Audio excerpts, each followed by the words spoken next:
अब्दुल कलाम की जीवनी। Abdul Kalam doctor APJ Abdul Kalam एक प्रख्यात भारतीय वैज्ञानिक और भारत के 11वें राष्ट्रपति थे।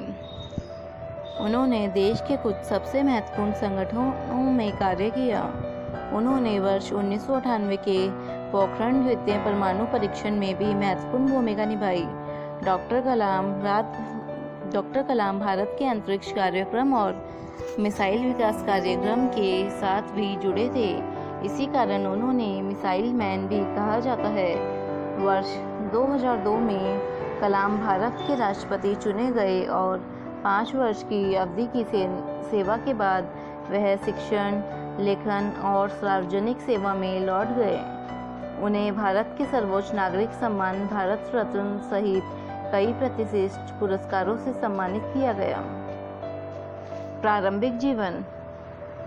अबुल फकीर जैनुल्लाह अब्दीन अब्दुल कलाम का जन्म 15 अक्टूबर 1931 को तमिलनाडु के रामेश्वरम में एक मुसलमान परिवार में हुआ। उनके पिता जैनुल अबिदीन एक नाविक थे और उनकी माता अशियम्मा एक गृहिणी थी। उनके परिवार की आर्थिक स्थिति ठीक नहीं थी, इसलिए उन्हें छोटे से उम्र से ही काम करना पड़ा। अपने पिता की आर्थिक मदद के लिए बालक कलाम स्कूल के बाद समाचार पत्र वितरण का कार्य करते थे। अपने स्कूल के दिनों में कलाम पढ़ाई लिखाई में सामान्य थे, पर नई चीज़ें सीखने के लिए हमेशा तत्पर और तैयार रहते थे। उनके अंदर सीखने की भूख थी और वो पढ़ाई पर घंटों ध्यान देते थे।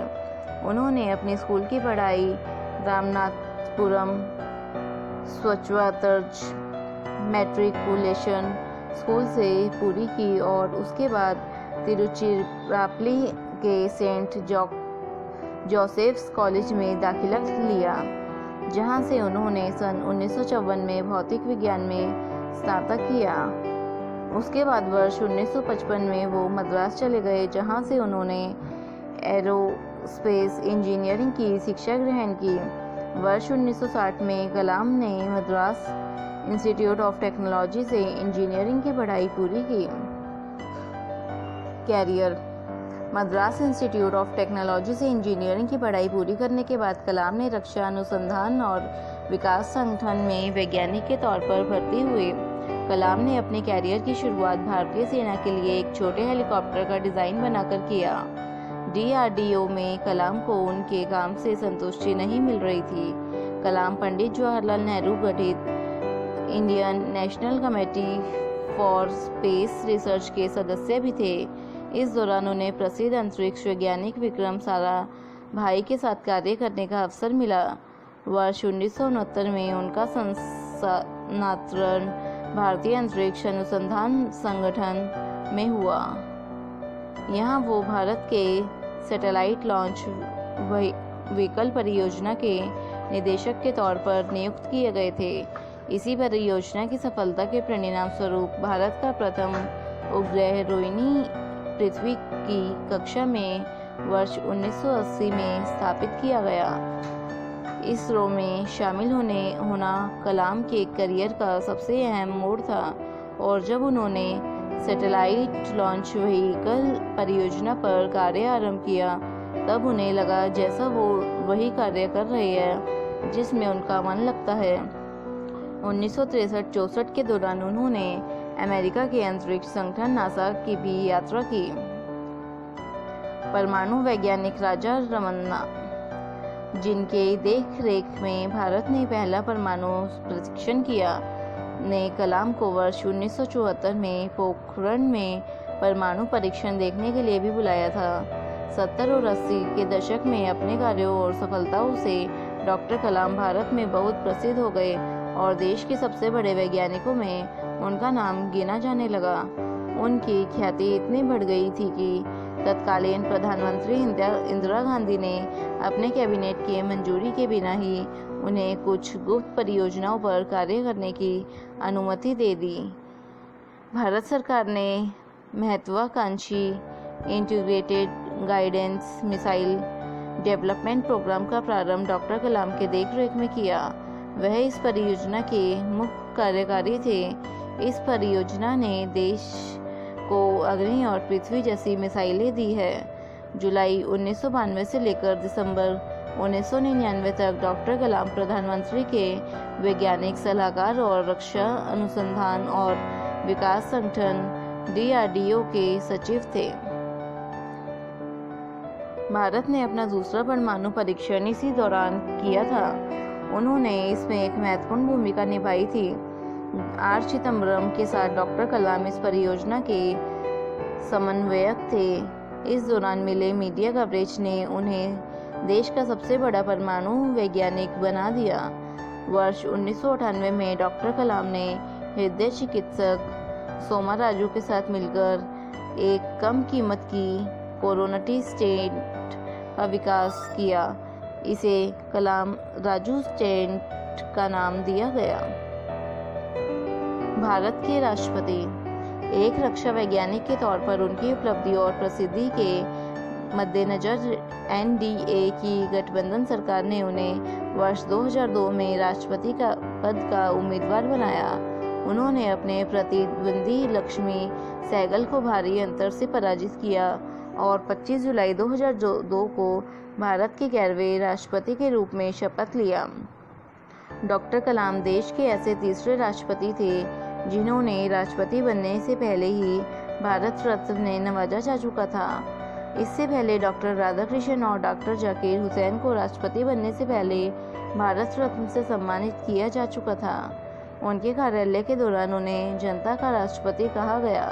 अपने कार्यकाल की समाप्ति पर उन्होंने दूसरे कार्यकाल की भी इच्छा जताई, पर राजनीतिक पार्टियों में एक राय की कमी होने के कारण उन्होंने ये विचार त्याग दिया। 12वें राष्ट्रपति प्रतिभा पाटिल के कार्यालय के समाप्ति के समय एक बार फिर उनका नाम अगले संभावित राष्ट्रपति के रूप में चर्चा में था, परंतु आम सहमति नहीं होने के कारण उन्होंने अपनी उम्मीदवारी का विचार त्याग दिया। राष्ट्रपति पद से सेवा मुक्त होने के बाद का समय। राष्ट्रपति पद से सेवा मुक्त होने के बाद डॉक्टर कलाम शिक्षण, लेखन, मार्गदर्शन और शोध जैसे कार्यों में व्यस्त रहे और भारतीय प्रबंधन संस्थान शिलोंग, भारतीय प्रबंधन संस्थान अहमदाबाद, भारतीय प्रबंधन संस्थान इंदौर जैसे संस्थानों से विजिटिंग प्रोफेसर के तौर पर जुड़े रहे। इसके अलावा वह भारतीय विज्ञान संस्थान बेंगलोर के fellow, Indian institute of space science and technology Thiruvananthapuram के चांसलर, अन्ना यूनिवर्सिटी चेन्नई में एरोस्पेस इंजीनियरिंग के प्रोफेसर भी रहे।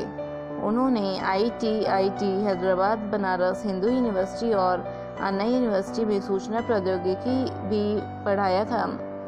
कलाम हमेशा से देश के युवाओं और उनके भविष्य को बेहतर बनाने के बारे में बात करते थे। इसी संबंध में उन्होंने देश के युवाओं के लिए व्हाट कैन आई गिव पहल की शुरुआत भी की, जिसका उद्देश्य भ्रष्टाचार का सफाया है।